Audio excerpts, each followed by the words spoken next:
Ahora 20:37 minutitos. Fue un 1 de enero de 1872. El lugar Tandil. Una verdadera carnicería, una masacre por razones estrictamente xenófobas, las que un hombre llamado Solané, más conocido como Tata Dios, con fama de curandero, capitaneó. Y esto, que en su momento, por supuesto, ha llamado la atención de no pocos historiadores, es el material sobre el que versa justamente el trabajo, la novela Tata Dios, de Juan Basterra. ¿Cómo estás, Juan? Buenas noches. Hola, ¿cómo estás? Muchas gracias por el interés y bueno, por dejarme poder hablar con vos. Bueno, es una historia que merece ser repasada, ¿no? Porque un poco, de alguna manera, hace tiempo que no se la recuerda. Y por eso vale la pena justamente asomarnos a lo que pasaba en Tandil en aquella época y a este extraño personaje casi de película que era Solané, ¿verdad? Sí, vos lo dijiste muy bien. Justamente mi interés en la historia de Solané surgió cuando vi una vieja litografía gaucha que representaba una matanza en una pulpería.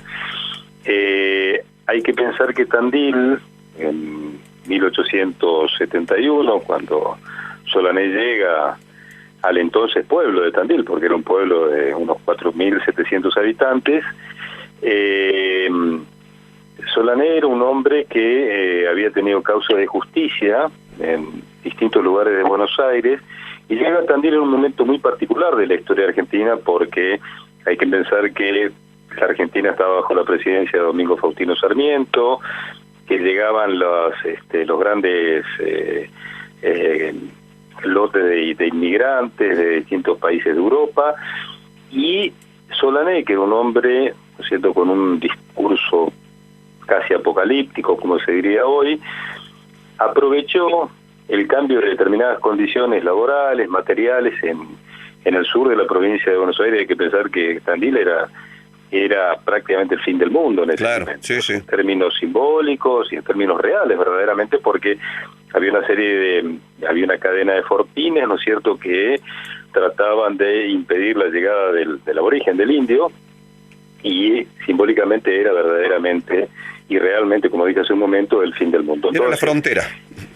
Era la frontera, verdaderamente era la frontera. Inclusive muchos desertores de las fuerzas nacionales se iban para el sur, ¿no es cierto?, y se perdían, muchos no volvían nunca más. Entonces, este hombre, Jerónimo Solané, voy a hacer una aclaración. Lo de Tata Dios es el apelativo que se le daba en el campo bonaerense en el siglo XIX a los curanderos. Uh-huh. Porque era un curandero. Claro. Era un curandero que ya había cruzado pena de presidio en la localidad de Azul por ejercicio ilegal de la medicina. Entonces, bueno, lo cierto es que este hombre fue conchavado por un hombre de la zona, Rufo Gómez, ¿no es cierto?, para que le cure las jaquecas a su mujer, ¿no es cierto?, y entonces comienza en pocos meses a tener una prédica apocalíptica acerca del daño que los extranjeros podían causar al país, porque además, lógicamente, como te decía hace un momento, las condiciones laborales habían comenzado a cambiar en Tandil. Se comenzaba a desarrollar la cría del ganado lanar, ¿no es cierto?, y los gauchos de la época, los pobladores, que Tandil era una población muy pequeña, de 4.700 habitantes, comenzaban a ver esta llegada de estos recién venidos, que eran los extranjeros, como un verdadero peligro.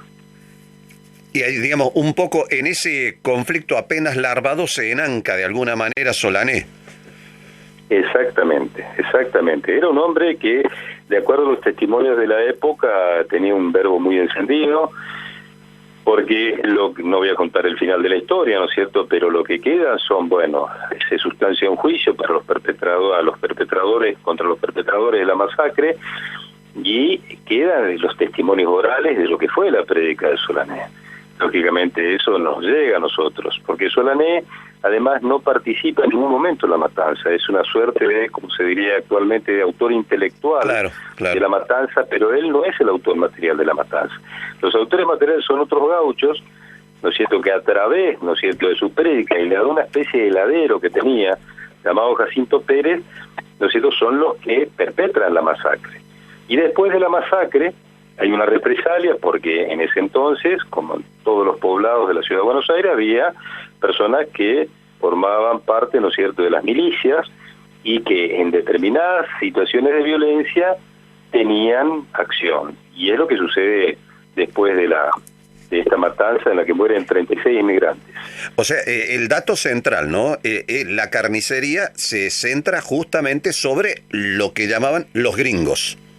Exactamente, los gringos. Inclusive, fíjate vos que hay una vinculación con la masonería, que la masonería era incipiente en Tandil, porque en el discurso de Solané, y eso lo repitieron los gauchos, que estuvieron bajo su influjo, permanentemente repetía, ¿no es cierto?, el hecho de que eran masones, ¿no es cierto?, que venían a contradecir, digamos, la palabra de Dios, y había un discurso también apocalíptico, porque Solané también repetía permanentemente de que si no tomaban determinadas acciones, el suelo de Tandil inclusive se iba a hundir, que las piedras caerían sobre la cabeza de todos, que iba a haber ríos de sangre, es decir, aprovechó un estado, digamos, de ignorancia de un grupo de gauchos que no habían tenido, salvo uno o dos casos, no habían tenido causas de justicia, ¿no es cierto?, para poner su prédica, y eso fue lo que desató la matanza. Pero también hay que decir que existía un clima que el tema del odio al inmigrante estaba instalado, o sea, justamente eso campea también en el Martín Fierro de Hernández, ¿no? El gaucho Fierro es un tipo con un profundo desprecio por el gringo.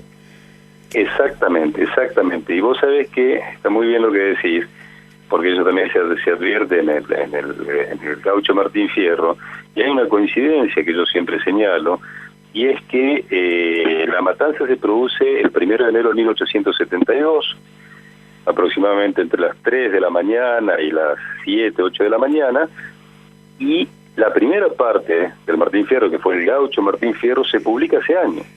O sea que hay una sincronía entre la historia de Solané y la publicación del gaucho Martín Fierro, escrito por Hernández. Un buen detalle, ¿no?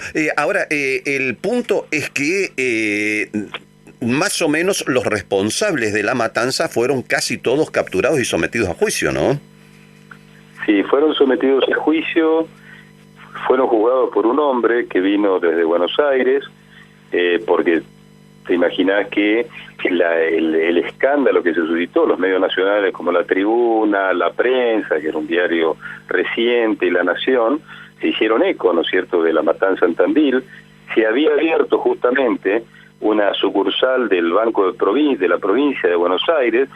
Entonces, bueno, en la zona había hacendados, si bien era una zona muy pequeña, había hacendados. Entonces, esta información llegó a Buenos Aires, se envió un juez, de Isla, para juzgar a las personas que fueron apresadas, porque inclusive hubo parte del grupo, parte de los gauchos que intervinieron en la matanza, que no fueron encontrados nunca. Se los somete al juicio y se los condenan. De penas, no voy a dar los detalles, lógicamente, de penas que van desde 1 año de prisión a la pena de muerte. Que por otra parte, una particularidad es que la pena de muerte en ese entonces no estaba contemplada en un código penal que había recomendaciones de un código penal, ¿no es cierto?, que se sancionó bastante tiempo después, pero era un castigo, digamos, que se efectuaba, ¿no es cierto?, se efectuaba, digamos, entre comillas, por tradición. Y algunos de los gauchos son condenados a la pena de muerte por fusilamiento. Ahora, lo que nunca quedó claro, a lo mejor vos sí encontraste algún dato al respecto, era si Solané actuó de motu propio o fue un instrumento de otros, ¿no? Mira, muy buena la pregunta que me haces, porque, bueno, acá hay una serie de disputas, hay varias interpretaciones, ¿no es cierto? Son hipótesis. Yo me inclino, digamos, porque tengo que tomar una posición como novelista, ¿no es cierto?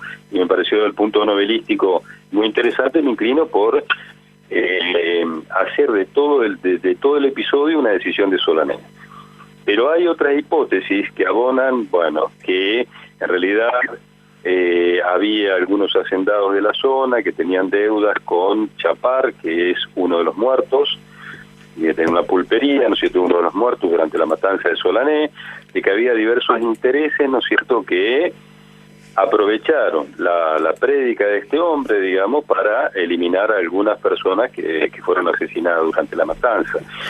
Pescar a río revuelto se llama eso, claro. Exactamente. Lo que pasa es que No quise entrar en un tono especulativo, digamos, porque es una novela y yo tenía que darle un tono, digamos, novelístico, ¿no es cierto? Entonces no podía, digamos, manejar, si bien yo las conocía, las 2 o 3 hipótesis reinantes sobre las causas que condujeron a Jerónimo Salamé, a los hombres que estaban, ¿no es cierto?, bajo su influjo, a la matanza de estos hombres. Claro. Una historia realmente fascinante y muy poco difundida. Un pedacito de nuestra historia no oficial, ¿no? Exactamente. Y vos sabés que una cosa que es muy particular es que, si bien existió la xenofobia en el país, digamos, las manifestaciones xenofóbicas existieron, no hay demasiados crímenes xenófobos. Claro, ese era el punto, ¿no? Sí, sí. Claro, esa es la particularidad. Hubo algunos otros episodios xenófobos mucho más reducidos, porque además acá no hay ningún tipo de duda. Ricardo, ¿no es cierto? No hay ningún tipo de duda porque fueron enterrados en un entierro público, en un entierro colectivo, las 36 víctimas. Acá están los cadáveres, bueno, ahora han desaparecido las tumbas, sobrevive, ¿no es cierto?, el panteón en donde fueron enterrados los restos de una familia entera, la familia Chapar. Acá no hay ningún tipo de especulación con respecto a eso, que sí sucede a veces con respecto a otras matanzas. Acá todo, absolutamente todo está verificado. Es decir, en ese sentido, ¿no es cierto?, a mí me permitió eso, manejarme con mucha exactitud en relación a los hechos. A veces, ¿no es cierto?, cuando se habla de matanzas, ¿no es cierto?, muchas veces en las matanzas se habla, pero no aparecen los cadáveres, o aparecen algunos de los cadáveres o de los cuerpos. Entonces, bueno, la especulación es mucho más importante, pero en este caso puntual de la matanza de Tata Dios, no, está todo, digamos. Muy oportuno el rescate. Juan Basterra, gracias por habernos ilustrado sobre el tema. Un abrazo y suerte. No, muchísimas gracias a vos y un saludo a todos los oyentes y buenas noches.